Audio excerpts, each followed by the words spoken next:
Um segredo revelador faz com que Carol e Thaís se afastem, e dificuldades aparecem na vida de Thaís. Enquanto isso, Tiago lida com um novo nível de intimidade com Deus e cria um voto de fé. Deixe seu gostei no vídeo, comente o que você acha sobre a personagem do livro e suas percepções e compartilha. Carol precisou ir para Osasco na mesma semana, só para finalizar as coisas e decidir se poderia voltar a morar aqui, na casa de sua avó, ou se por conta do que o Roberto fez, iria ter que viver com sua mãe em Osasco.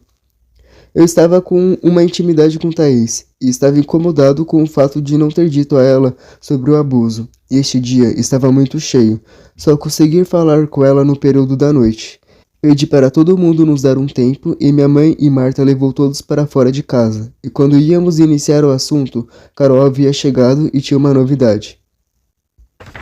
Mas devido às nossas tentativas de tentar conversar, pedimos um tempo a Carol que já iríamos matar a saudade. Ela saiu com semblante diferente.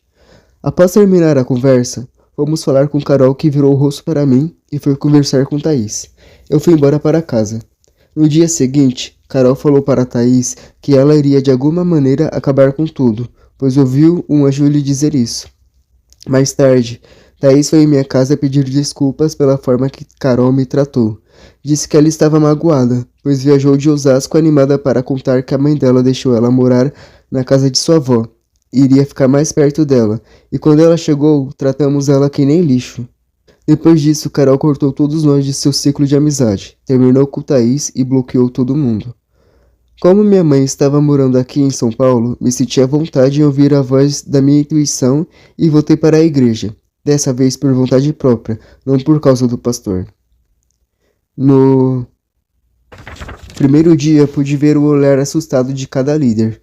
Quando me viram, vi o suor do pastor. Pude até imaginar seus pensamentos, achando que eu iria me vingar. Ele mandou todos ficarem de olho em mim, enquanto os membros me recebendo com carinho, sem saber o que aconteceu. Tinha uma senhora tão gentil que me tratava como se fosse da família. Ela ficou tão feliz a me ver. Mal sabia o que tinha acontecido. Nesse período, ele já tinha uma ideia de como eu funcionava e resolveram mudar a estratégia. Me fez sentir à vontade na igreja e fizeram reuniões sem minha presença. Até mesmo porque minha mãe agora estava cuidando de mim. Ele jamais poderia fazer algo a um adolescente. As leis são severas para este tipo de crime contra menores de 18 anos.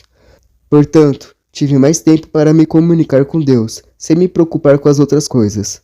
Conversei sobre esse sentimento, perguntando se era o certo a se fazer, tentando entender mais profundamente tudo isso. Sempre tive muito medo de fazer as coisas erradas, e com tudo isso acontecendo eu me sentia confuso. Esse sentimento era uma forma de deixar as coisas tudo em seu devido lugar. Às vezes me perguntava se realmente era o certo a se fazer, mas a paz que ele me trazia, a segurança, me fazia compreender que sim.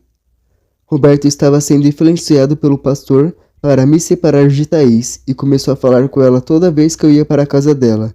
Então sempre que nos víamos, ela me contava tudo o que tinha escutado por causa da nossa amizade. Com isso, começou a surgir diversos problemas pessoais na vida de Thaís. Roberto foi tomado pelo ego de ser o homem da casa e que se as ordens dele não fossem seguidas à risca, ele poderia corrigir da maneira que ele bem entendesse. Com isso, Thaís já estava começando a perder a vontade de ir para a igreja e começou a fazer tudo o que achava certo, que para ele virou um insulto. Como tinha voltado para a igreja, o pastor me colocou na cela do líder acima de Roberto.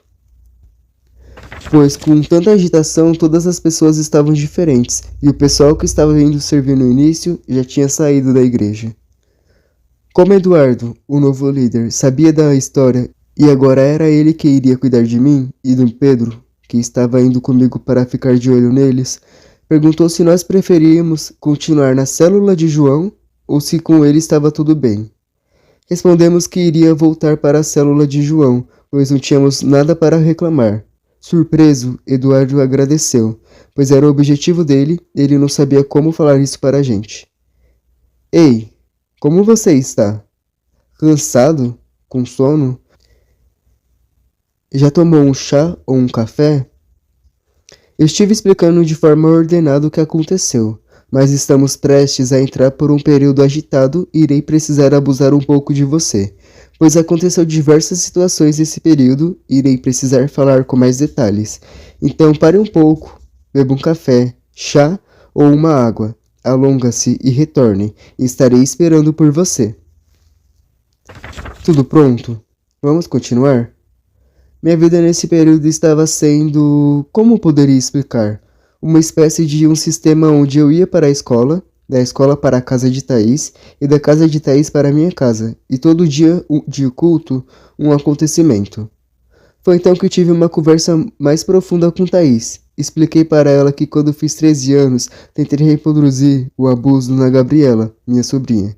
Thaís me disse que eu precisava me perdoar por isso, até mesmo porque eu não tinha feito. Então eu fiz uma promessa para mim, mesmo que quando Gabriela conseguisse entender as coisas, iria pedir desculpa para ela e fechar isso no meu passado. Meu maior trabalho agora vai ser procurar uma maneira de conseguir lhe explicar de uma forma simples e clara o que ocorreu nesse período. Então peço perdão antecipadamente, caso eu me confunda, lembrando que o eu que está narrando encontra-se no futuro dessa história, e daqui a pouco você vai entender o motivo de tudo isso. Estudava na sala de frente à sala do Leonardo e todos os dias ficava olhando para ele. Tinha dia que nos cumprimentávamos, tinha dias que só nos olhávamos. Eu sou sapeca, então quando eu acho que não estou recebendo o tratamento da forma que mereço, igualo o nível e trato o indivíduo com o mesmo carinho e amor. Foi então que eu fiz o meu primeiro pedido de confirmação a Deus sobre esse assunto. Quando nasci, meu cabelo era todo preto, com apenas uma mecha branca. Conforme fui crescendo, minha raiz escureceu e ficou um escuro profundo. Disse que se realmente isso fosse algo vindo dele, meu cabelo deveria clarear. Então iniciei um processo de fé para ter certeza que eu não estava sendo confundido nesse assunto.